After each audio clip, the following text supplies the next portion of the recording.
Amerika ile hukuk sistemlerimiz çok farklı olsa da avukat deyince çoğu kişinin aklına Amerikan filmlerinde mahkeme salonunda yürüyen veya itiraz ediyorum diyen avukatlar gelir.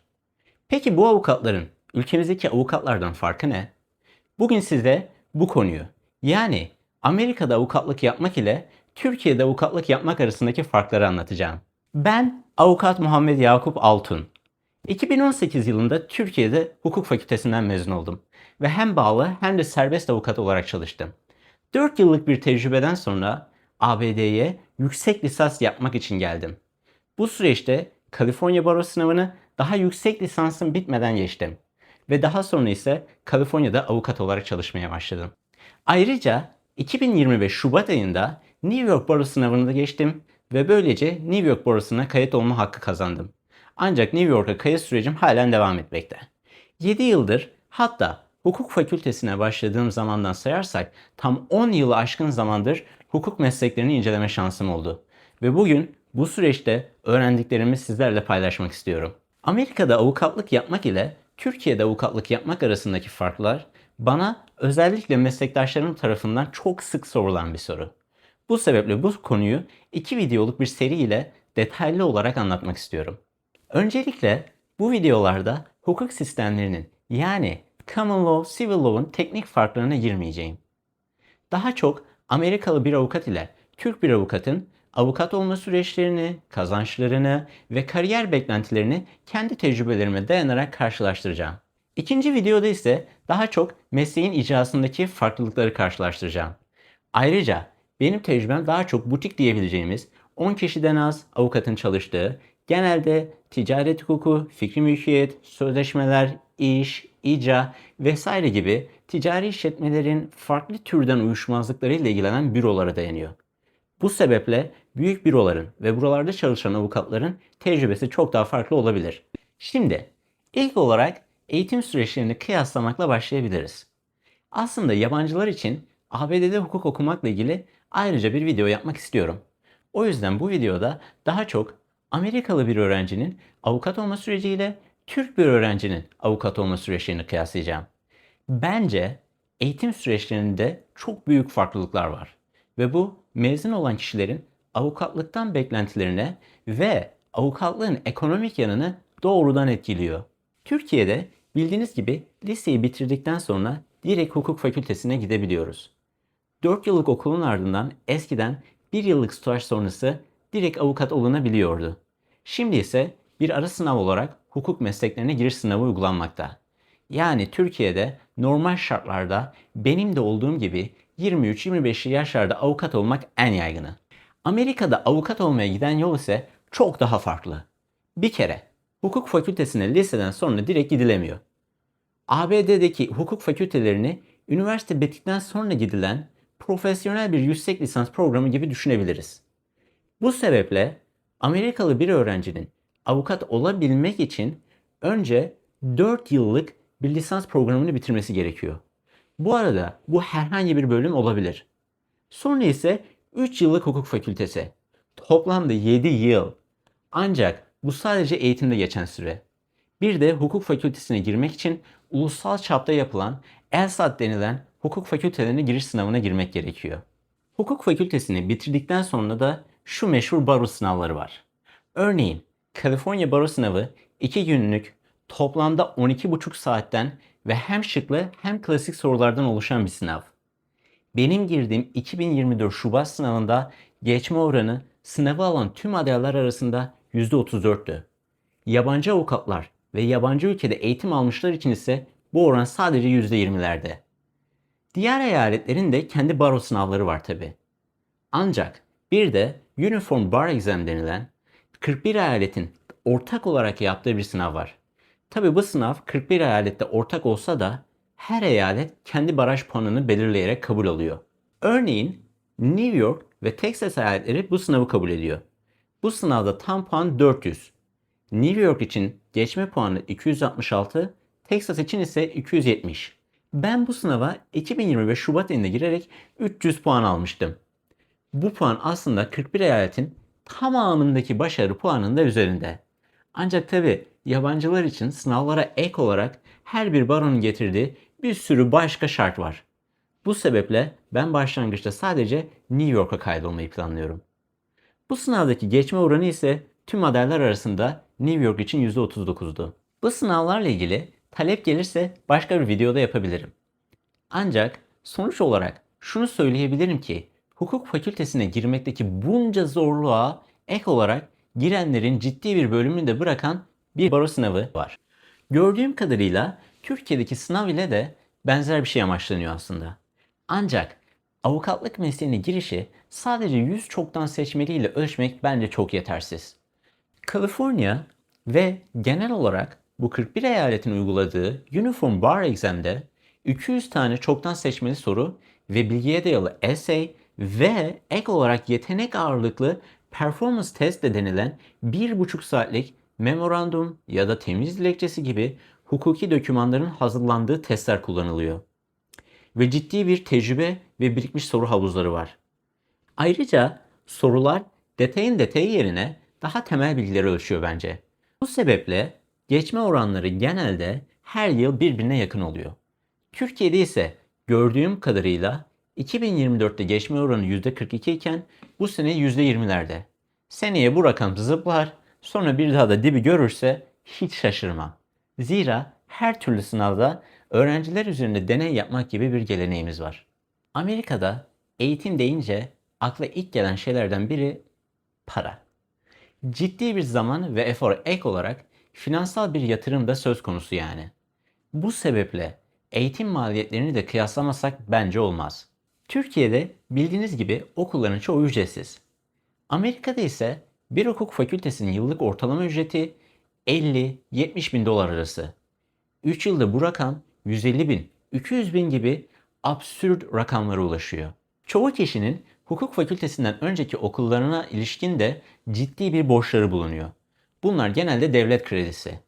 Bu sebeple genelde buradaki hukuk mezunlarının da başlangıçta alan tercih hakkı bence çok sınırlı kalıyor. Ve bu borçları en rahat ödeyebilecekleri büroları ya da devlet kurumlarını tercih etmek zorunda kalıyorlar. Hukuk fakülteleri bir de sadece ELSA sonucuna değil, başvuran kişinin geçmiş tecrübelerine de bakabiliyor. Bu hem kabul için hem de burs için önemli bir kriter. Bir de para olmadan okulda okunmuyor tabi. Bu sebeple çoğu kişi 4 yıllık başka bir bölüm bitirdikten sonra bir müddet çalışıyor ve daha sonra hukuk okumaya başlıyor. Eğer iki eğitim arasında hiç ara verilmeden hukuk fakültesine gidilirse 27-28 yaş gibi avukat olmak mümkün. Ancak iki okul arasında çalışan çok kişi olduğu için 30'lu yaşlarda avukat olmak da çok yaygın. Türkiye'de okurken evli olan sadece bir iki arkadaşım vardı. Burada ise çocuğuyla okula gelenler var. Tabi bu açıkladığım süreç Amerikalılar için geçerli. Yabancıların ABD'de avukat olması için çoğu eyalette yüksek lisans gibi şartlar var. Bunlarla ilgili daha sonra da ayrı bir video yapacağım. Peki, az önce bahsettiğim o devasa eğitim masrafları ve 7-8 yıllık süreç. İnsanlar neden hala bu yükün altına giriyor? Bence cevap basit. Piyasa karşılığı. Amerika'da hukuk eğitimi pahalı ve sınavlar da çok zor olsa da ruhsatınızı aldığınız an sistem sizi yüksek nitelikli profesyonel olarak ödüllendirmeye başlıyor. En kritik fark şu. Amerika'da sadece bir büroda çalışan avukat yani associate attorney olarak kalsanız bile hayat kaliteniz genelde yüksek olur. Kendi işinizi kurma riskine girmeden de ciddi bir servet biriktirebilirsiniz. Türkiye'de ise bu durum maalesef biraz daha farklı. Kendi büronuzu açmadığınız veya çok büyük bir büroya ortak olmadığınız sürece sadece çalışan avukat olarak kalmak ekonomik anlamda her zaman tatminkar olmayabiliyor. Bu da genç meslektaşlarımızı daha hazır olmadan büro açmaya veya home office gibi çözümlere gitmeye zorluyor. Şimdi rakamlara gelelim. Amerika'da avukatların ortalama yıllık maaşı 176 bin dolar civarında. Bu aylık yaklaşık 14.700 dolara tekabül ediyor. Kulağa harika geliyor değil mi? Ama burada kocaman bir ama var. Çünkü bu maaş istatistiği bence biraz yanıltıcı. Bu ortalamayı oluşturan maaşlar genellikle iki uçta toplanıyor. Bir uçta Big Law denilen devasa hukuk firmaları var. Burada yeni başlayan bir avukat bugün yıllık ortalama 200 bin dolarlarla işe başlayabiliyor. İnanılmaz bir rakam aslında.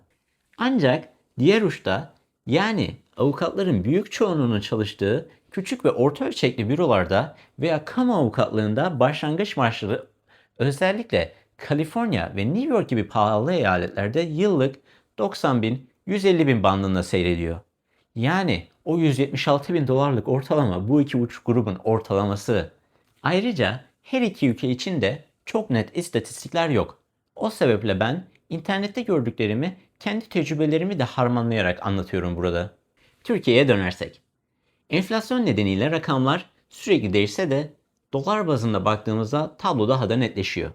Yeni başlayan bir meslektaşımız asgari ücretin biraz üstünde ayda 700 bin dolar gibi rakamlarla işe başlarken Amerika'daki işe başlangıç maaşları bunun neredeyse 10 katı oluyor. Tabii ki madalyonun bir de öbür yüzü olan yaşam maliyeti ve krediler söz konusu. Az önce bahsettiğim gibi Amerikalı bir öğrencinin mezun olduktan sonra genelde devlete geri ödemesi gereken yüz binlerce doları da bulan eğitim borçları oluyor. Gördüğüm kadarıyla da mezun olanların %71-90 arası mezun olduğunda borçlu olarak mezun oluyor. Ayrıca Kaliforniya'da veya New York'ta mütevazi bir dairenin kirası bile 2-3 bin dolarlardan başlıyor. Yani Amerika'da kazanmak kadar harcamak da büyük. Ancak kira genelde en büyük gider. Kira dışındaki market harcaması gibi giderleri birbirine yakın. Araba fiyatları ise 2-3 kat daha ucuz maalesef.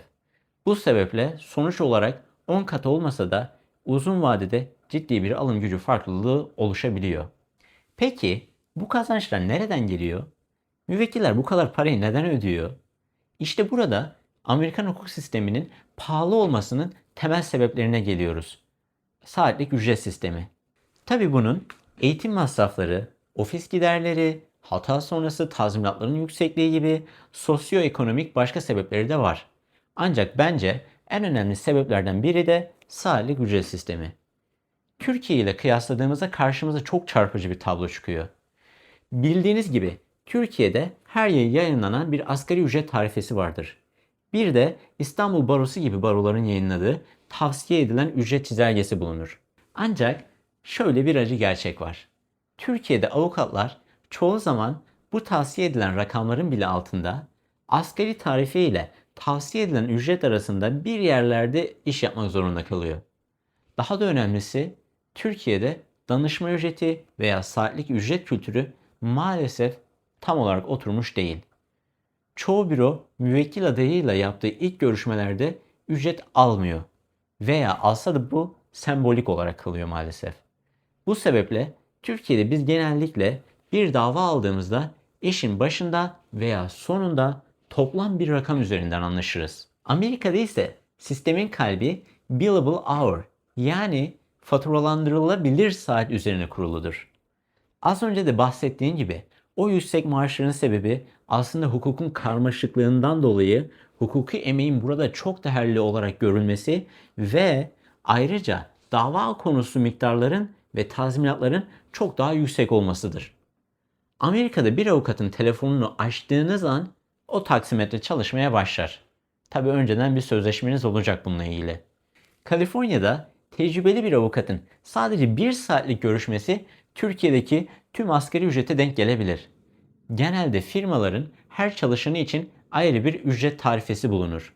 Mesela Kaliforniya ya da New York'ta ücretler değişmekle birlikte bir butik büroda partnerlar için 500 dolar, associate attorney'ler için 300 dolarlar, paralegal'lar için 150 dolar, hatta sekreterler ya da diğer çalışanlar için 75 dolar gibi rakamlar gayet normaldir. Bu saatlik ücretler ise genelde 6 dakikalık bloklarla hesaplanır. Yani bir associate attorney müvekkiliyle telefonda 10 dakika konuşursa ya da müvekkilin dosyası ile ilgili 10 dakikalık bir inceleme süreci geçirirse sanki 12 dakika harcamış gibi saatlik ücretinin %20'si kadarını faturalandırır. Tabi her işte saatlik değil. Göçmenlik başvuruları, şirket kurulumu, basit sözleşme incelemeleri veya marka başvurusu gibi sonucu ve süreci az çok belli olan işlerde sabit ücret kullanılıyor genelde. Araba kazaları, kişisel yaralanma veya bazı iş hukuku davalarında da genelde müvekkilden önden bir ücret alınmaz.